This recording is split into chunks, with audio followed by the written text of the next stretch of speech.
So students, ये हमारी second कौन साइज बुक है और ये हमारा चैप्टर नंबर 10 है, अर्थमेटिक प्रोग्रेशन, जिसको हम एपी भी बोलते हैं। तो आज हम इस चैप्टर को देखेंगे और इसमें हम देखने वाले हैं कि भी जो इसके एमसीक्यूज पार्ट है, सबसे पहले हम उसकी बात करेंगे।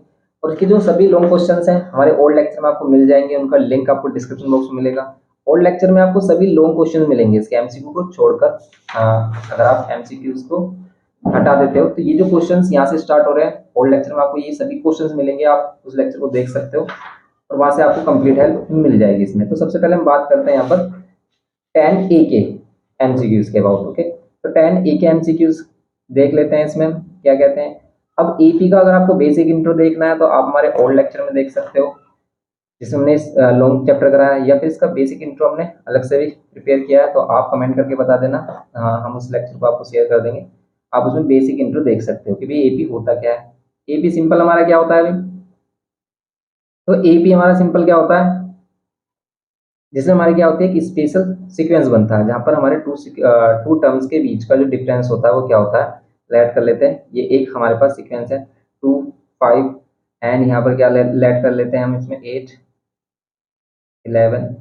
तो अब ये जो सीक्वेंस है कुछ नंबर्स का अरेंजमेंट है, इसमें देखो आप हर एक नंबर में जो डिफरेंस आ रहा है 5 - 2 3, 8 - 5 कितना आ रहा है 3, 11 - 8 कितना आ रहा है 3। तो हर एक नंबर का यहाँ पर डिफरेंस क्या आ रहा है, टू कॉन्जिक्यूटिव नंबर्स का डिफरेंस क्या आ रहा है, सेम आ रहा है। तो इसी को हम एपी बोलते हैं सिंपल, जिसमें ये हमारा फर्स्ट टर्म हो जाता है जिसको हम ए भी बोलते हैं। और डी कॉमन डिफरेंस डी हम फाइंड करते हैं कैसे, A2 - A1 से कर सकते हो आप, या फिर A3 - A2 से कर सकते हो। तो एनी टू कॉन्जिक्यूटिव टर्म से आप डिफरेंस फाइंड कर सकते हो और हमेशा सक्सेसिव में से प्रीसीजर माइनस करते हैं, जैसे A2 - A1, जैसे A3 - A2। तो एनी टू कॉन्जिक्यूटिव टर्म्स उठा लो इस एपी के कहीं से भी और आगे वाले में से पीछे वाला माइनस कर दो, आपको डी मिल जाएगा क्योंकि वो हर जगह पर सेम होता है। ये कॉन्सेप्ट है इसका। अब इसमें हम बात करेंगे, इसके सभी फॉर्मूलाज वगैरह हमने बताए हुए हैं और इस पर हमने फॉर्मूला सी भी प्रिपेयर किया, कंप्लीट बुक पर फॉर्मूला सी प्रिपेयर किए। आप उसकी हेल्प ले सकते हो, जिसमें हमने सभी कॉन्सेप्ट और फॉर्मूलाज एक फॉर्मूला बुक में आपको मिल जाएंगे। अगर आपको चाहिए तो भी आप व्हाट्सएप पर कॉन्टैक्ट कीजिए, हम आपको बताएंगे वो कैसे आप उसको ले सकते हैं। तो अब देखेंगे इसमें फर्स्ट एमसीक्यू। इसमें बोल रहा है the first term and the common difference of an AP are 8 and -5 respectively. इस बुक के सभी जो एमसीक्यूज पार्ट है उस पर हम न्यू प्लेलिस्ट प्रिपेयर कर देंगे। आपको अगर सभी एमसीक्यूज देखने हैं तो उस प्लेलिस्ट पर आप जा सकते हो, लिंक आपको डिस्क्रिप्शन बॉक्स में मिल जाएगा। यहाँ पर देखेंगे हम द एपी। अब इसमें कह रहा है कि the first term and the common difference of an AP are 8 and -5 respectively the AP. इनमें से एपी वो कौन सी एपी होगी जिसका फर्स्ट टर्म तो 8 है लेकिन कॉमन डिफरेंस -5। आप देखते ही बता सकते हो, देखो फर्स्ट टर्म सभी का 8 है, इसका भी 8 है, इसका भी 8 है, लेकिन इनका नहीं है, तो ये दोनों तो है ही नहीं। बात आती है फर्स्ट और सेकंड वाले की कि इन दोनों में से कोई एक ऑप्शन है लेकिन जिसका डिफरेंस क्या आ रहा हो -5। तो -5 किसका आ रहा है, अगर आप 13 - 8 करोगे, क्योंकि हमेशा आगे वाले में से पीछे वाला माइनस करना होता है, तो 13 - 8 करोगे प्लस का 5 आएगा, 3 - 8 करोगे -5। तो इस सेकंड वाला ऑप्शन इसमें करेक्ट है। समझ गए आप, ए में क्या होगा हमारा, सेकंड वाला ऑप्शन करेक्ट है। ये एपी होगी जिसका कॉमन डिफरेंस 8 है और फर्स्ट टर्म 8 है एंड कॉमन डिफरेंस क्या है इसका -3, क्योंकि आप 3 - 8 करोगे आएगा -5। कॉमन डिफरेंस क्या है -5। ओके, बी कि इज दिस एन एपी, क्या है, एपी है, बिल्कुल एपी है ये। क्यों, क्योंकि अगर सभी टर्म सेम आ रहे हैं हमारे, अब ऐसा सोचते हैं बच्चे कि भी सभी टर्म सेम आ रहे हैं तो एपी होगी नहीं, लेकिन ये एपी होगी। क्यों, क्योंकि देखो इनका कॉमन डिफरेंस देखो। बस आपको क्या देखना है, उस ये जो आपको सीक्वेंस दिया हुआ है भाई, इसमें क्या देखना है कि सभी कॉमन डिफरेंस सेम आना चाहिए। -8 में से -8 माइनस करोगे 0 आएगा, -8 में से -8 माइनस करोगे 0, तो इनका कॉमन डिफरेंस 0 आ रहा है। इस टाइप की कोई भी अगर आपकी सीरीज है तो भाई उसमें आपको क्या मिलेगा, कॉमन डिफरेंस 0 मिलेगा, जहाँ पर सभी एलिमेंट सेम है, तो भाई ये एपी होगी। तो ये कह देंगे हम एपी है, क्योंकि सभी डिफरेंस क्या आ रहे हैं, सेम। क्योंकि हम एपी चेक करने के लिए क्या करते हैं, कॉमन डिफरेंस चेक करते हैं। अगर सभी टर्म्स का कॉमन डिफरेंस सेम आ रहा है तो वो एपी होती है। इसमें यस होगा। सी वाला पार्ट देखते हैं इसका। तो सी वाला part, the 15th term of an AP is, इसका 15th टर्म बताओ। इसका डायरेक्ट फॉर्मूला हमने सीखा है कि भाई अगर आपको 15th टर्म चाहिए, ये हमारा सी वाला क्वेश्चन है। एपी क्या है इसमें भाई, 3 0 -3 -6 एंड सो ऑन। ए की वैल्यू क्या है, फर्स्ट टर्म क्या है 3 एंड डी की वैल्यू क्या है, कॉमन डिफरेंस क्या है, A2 - A1। तो 0 - 3, ये कितना हो जाएगा -3, ये जाएगा सिंपल। तो डी की वैल्यू क्या हो जाएगी हमारी -3। अब आपको क्या करना है, इसमें क्या फाइंड करना है, कौन सा टर्म फाइंड करना है, 15 टर्म फाइंड करना है। तो A15 का formula A + 14D, direct A + 14D ले सकते हैं, क्योंकि देखो फॉर्मूला होता तो एक्चुअल में ये होता है nth टर्म का फॉर्मूला A + n - 1 × D। लेकिन अगर आप n के प्लेस पर 15 लोगे तो यहाँ पर 15 माइनस 1 14d। तो इसलिए हमने डायरेक्ट बताया था आपको कि फॉर्मूले के लिए कि अगर आपको 15 टर्म फाइंड करना है तो आप डायरेक्ट ले सकते हो d के प्लेस पर एक वैल्यू कम, एक नंबर कम, जैसे a प्लस 14d। अगर ये a 16 होता तो यहाँ पर ले लेते हैं आप a प्लस 15d। अगर a 20 होता 20 टर्म तो a प्लस 19d, क्योंकि यहाँ पर n में से a1 माइनस हो जाता है। ये समझ गए आप कॉन्सेप्ट। तो आप डायरेक्ट ले सकते हो 15 टर्म के लिए क्या formula, a plus 14d। a की वैल्यू 3 प्लस 14 और d की वैल्यू क्या आ रही है -3। d की वैल्यू -3 आ रही है तो फिर हम इसमें देखेंगे भाई 3 और यहाँ पर 14 3 कितने होते हैं 43, तो 42 होते हैं, लेकिन माइनस हो जाएगा, प्लस माइनस माइनस 3 माइनस करेंगे तो कितना आएगा भाई इसमें, ये जाएगा हमारा 39, वो भी किसका, माइनस का। तो माइनस का 39 15th टर्म होगा इसका। 15th टर्म क्या होगा, माइनस का 39। ये होगा इसका फोर्थ आंसर। तो सी में क्या है अभी हमारा, सी में होगा इसका फोर्थ आंसर 39 माइनस में। अब नेक्स्ट देखते हैं इसमें डी कि 24th term of an AP exceeds its 19th term by 10 it's common difference. ऐसे क्वेश्चन आते हैं हमारे काफी।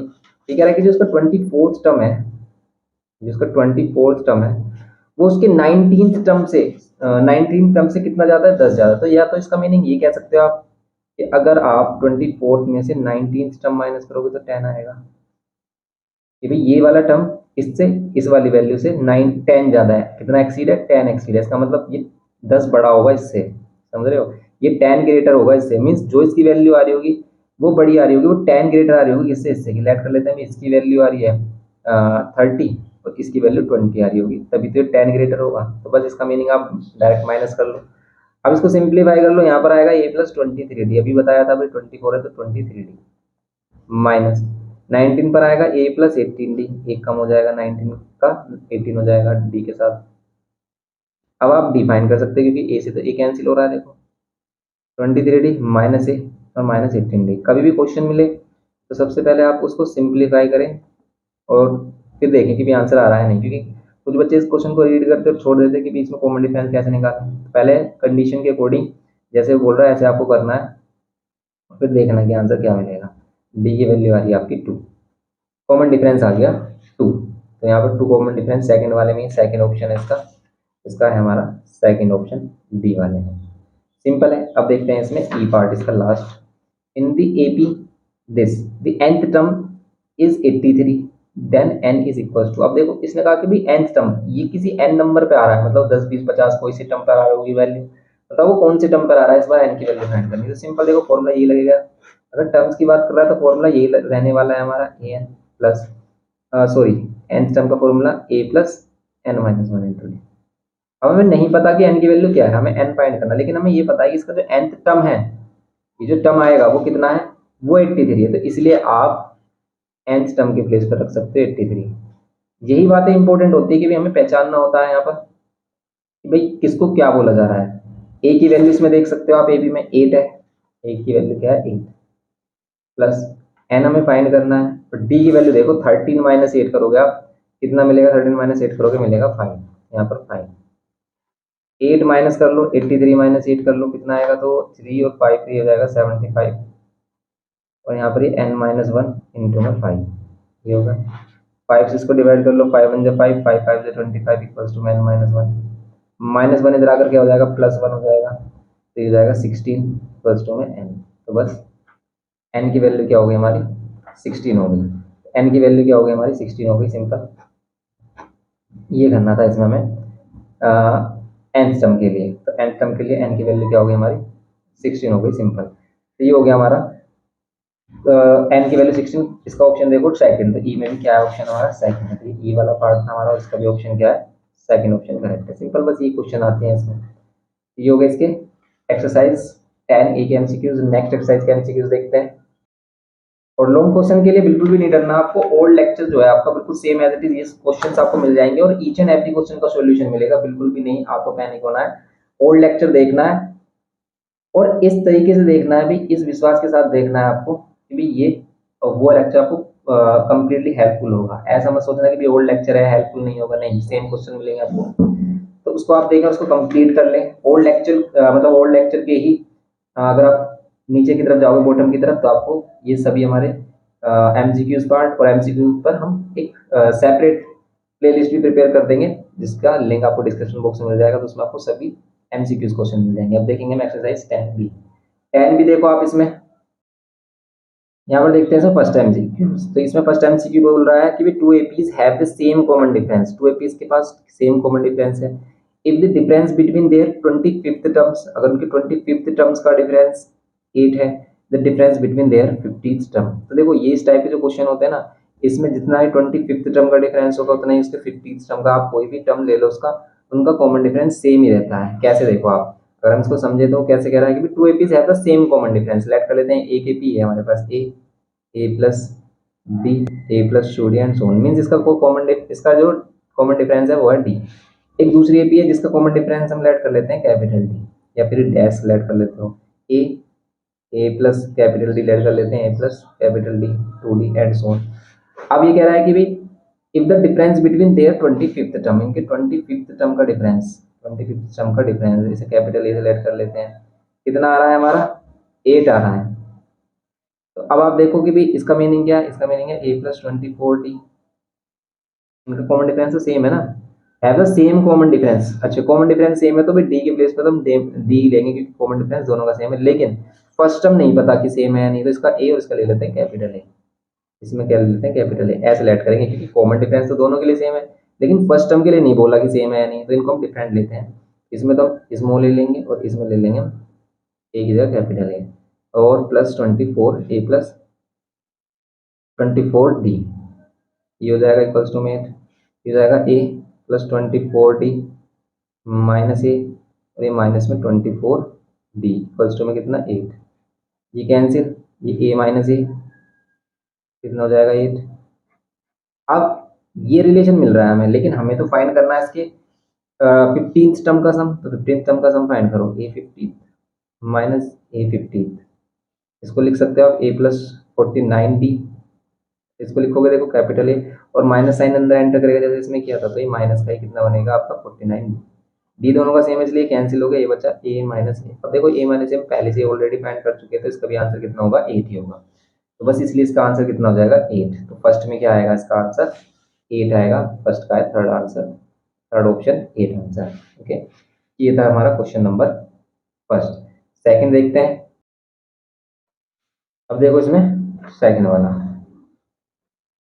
सेकंड कह रहा है कि 10 times the 10th term of an AP is equal to 20 times the 20th term of the same AP the 30th term of this AP. देखो जैसे ही बोलता है ना, बिल्कुल उसी के अकॉर्डिंग आप क्या कर लो कि कंडीशंस को पुट कर दो। जैसे ही कह रहा है कि 10 टाइम्स द 10th टर्म, ये 10 ये किसके इक्वल है, is equal to 20 times the 20th term, ये 20 के इक्वल होगा, ये कह रहा है ये। तो इससे एक रिलेशन मिलेगा आपको, जैसे 10 से इसको कैंसिल कर लो 2, और यहाँ पर कितना होगा ए प्लस 9 डी, यहाँ पर twice of A plus 19 D, यहाँ पर कितना हो जाएगा ए प्लस 9 डी, और यहाँ पर 2 ए प्लस 8 डी। अब आप क्या करो, या तो आप ये वाली वैल्यू इधर लेके आ जाओ, इधर 0 कर दो, क्योंकि ए माइनस करोगे 2 ए में से तो ए बचेगा, और 9 माइनस करोगे 38 में से तो मिलेगा आपको कितना 29। अब ये a प्लस 29 क्या होता है, a प्लस 29 ए 30 तो होगा। अगर मैं कहता कि भाई 30th टर्म निकाल, तो आप क्या लिखते हैं a प्लस 29 और a प्लस 29 को आप 30th टर्म, तो इसका मीन 30th टर्म क्या होगा आपका 0। तो इस टाइप की कंडीशन भी बन जाती है, इसका आंसर कितना होगा हमारा 0, तो बी का होगा फर्स्ट आंसर, सिंपल है, तो फर्स्ट आंसर होगा इसका 0। समझ गए, तो ये हो गया इसका बी पार्ट। अब देखते हैं इसमें C part, the nth term of an AP is 7n minus 5। देखो कभी कभी वो जनरल टर्म खुद से दे देता है, इट्स कॉमन डिफरेंस आपसे बोल रहा है फाइंड करने के लिए। nth टर्म अगर उसने गिवन किया है, कितना है, क्या रूल गिवन किया है उसके लिए इसने 7n माइनस 5, तो अगर इस टाइप से वो कभी भी nth टर्म दे दे, तो आपको अगर वो डी बोल रहा है फाइंड करने के लिए, डी कैसे फाइंड होगा a2 माइनस a1 से, तो इसके एटलीस्ट 2 टर्म्स आप फाइंड कर लो a1, a1 के लिए आप n के प्लेस पर अगर 1 रख रहे हो तो यहाँ पर भी 1 रखोगे, और 7 इंटू 1 माइनस 5 कितना हो जाएगा 7 माइनस 5 हो जाएगा 2। a2 के लिए same as it is 7 n के प्लेस पर 2 रखोगे आप, माइनस 5, 7 टू जो 14, और 14 माइनस 5 कितना हो जाएगा हमारा 9 हो जाएगा। तो बस डी की वैल्यू कितनी हो जाएगी a2 माइनस a1, कितना हो जाएगा 9 माइनस 2 7, ठीक है 9 माइनस 2 कितना हो जाएगा 7 हो जाएगा। तो सी की वैल्यू क्या है हमारी, सी में ऑप्शन है हमारा फोर्थ, तो सी में फोर्थ ऑप्शन हो गया हमारा ये 7, फोर्थ ऑप्शन है। सिंपल, ये सी पार्ट हो गया इसका। नेक्स्ट देखते हैं, अब देखते हैं डी। कह रहा है कि 14th term of an AP exceeds its 16th term. अभी किया था हमने एक्सीड वाला केस। ये 14th टर्म 16th टर्म से कितना ज्यादा, 72 ज्यादा। कॉमन डिफरेंस फाइंड करो, सिंपल कर लोगे आप इसे। कि भाई 14th टर्म ये 40 इसके 17th टर्म से है, ये 40 इसके 16th टर्म से कितना ज्यादा है, 72। तो 72 रखोगे आप simple. 14th term 16th term कितना ज्यादा, 72। सोल्व कर लो। ए 40 को क्या लिखोगे आप, ए प्लस 39d माइनस, इसको आप लिखोगे ए प्लस, लेकिन प्लस का माइनस हो जाएगा और हो जाएगा 15d। ये बात समझ में आ रही है, माइनस साइन एंटर करेगा, प्लस को माइनस बना देगा। ये +1 ये -1 कैंसिल, 39 माइनस 15 करोगे आप, कितना आ रहा है, ये आ रहा है 14d इक्वल्स टू में कितना आ गया, 72। ये हो गया। 9 से 5 4 और 3 में से 1 2 हो रहा है, 24 आ रहा है। ठीक है, ये 24 आ रहा है हमारा। अब आप 24 से इसको डिवाइड करो, कितने टाइम्स में कैंसिल कर रहा है इसको, 3 टाइम्स में। 24 3 जा 72 होते हैं। यहाँ पर डी वाले में देखो क्या आ रहा है, 3, डी की वैल्यू 3, ये वाला है फोर्थ ऑप्शन। तो बस इसका फोर्थ ऑप्शन है, डी का फोर्थ। सिंपल। अब बात आती है ई की। ई देखते हैं इसमें, यदि nth term of an AP is 106, nth term कितना है, 106, then the value of n-4, तो n-4 की वैल्यू बताओ कितनी होगी। बताओ क्या होगा इसमें। इसमें कह रहा है कि nth term of an AP is 106। AP क्या है हमारे पास, 6 11 16 21, 6 11 16 21 ये है। अभी कह रहा है कि इज 106, इसका nth टर्म 106 है, वही है सेम केस कि भी nth टर्म के लिए कितना दे रखा है, 106। nth टर्म का फॉर्मूला क्या होता है, a plus n-1 into D equals to में 106। आप क्या कर सकते हो, a के प्लेस पर 6, n-1, d की वैल्यू कितनी आ रही है, 11 माइनस 6 5 आ रही है, इक्वल्स टू में 106। 6 इधर माइनस कर देंगे तो n-1 इंटू 5 कितना हो जाएगा हमारा, 100। 5 से डिवाइड कर दोगे तो n-1 कितना हो जाएगा हमारा, 20। n की वैल्यू इधर प्लस कर लोगे, हो जाएगा 21। n की वैल्यू कितनी होगी हमारी, 21। ई में सिंपल हमारा क्या हो जाएगा, 21। ई में then the value of n-4 बोला है इसने, n की वैल्यू नहीं बोला, n-4। देखो n-4 अगर हमें फाइंड करना है ना, n की वैल्यू 21 है, 21 माइनस 4 कितना हो जाएगा हमारा, तो ये हो जाएगा हमारा 17। सिंपल 17 आंसर आ रहा है इसका, और फर्स्ट वाला ऑप्शन करेक्ट है इसमें। ई में क्या है हमारा, फर्स्ट ऑप्शन करेक्ट है, 17। ओके, ये करने थे हमें इसमें सिंपल एमसीक्यूज। तो बस ये सिंपल एमसीक्यूज है हमारे, और लॉन्ग क्वेश्चंस आपको सेम एज इट इज मिल जाएंगे हमारे ओल्ड लेक्चर में। ओल्ड लेक्चर में जो क्वेश्चन नंबर 2 होगा वो क्वेश्चन नंबर फर्स्ट होगा, बस नंबरिंग मिसमैच होगी, वरना सभी क्वेश्चन आपको एज इट इज मिल जाएंगे और ईच एंड एवरी क्वेश्चन का सॉल्यूशन मिलेगा। तो आप उसको देख सकते हो और इसको कंप्लीट कर सकते हो। बस अभी हम इसमें इतना रखते हैं, नेक्स्ट लेक्चर में इसकी जो आगे की एक्सरसाइज है उनके एमसीक्यूज देखेंगे। मिलते हैं नेक्स्ट लेक्चर में। वीडियो इन्फॉर्मेटिव लगे तो प्लीज लाइक शेयर करना, और चैनल पर फर्स्ट टाइम हो तो प्लीज सब्सक्राइब करके हमें हेल्प करना। Thanks for watching.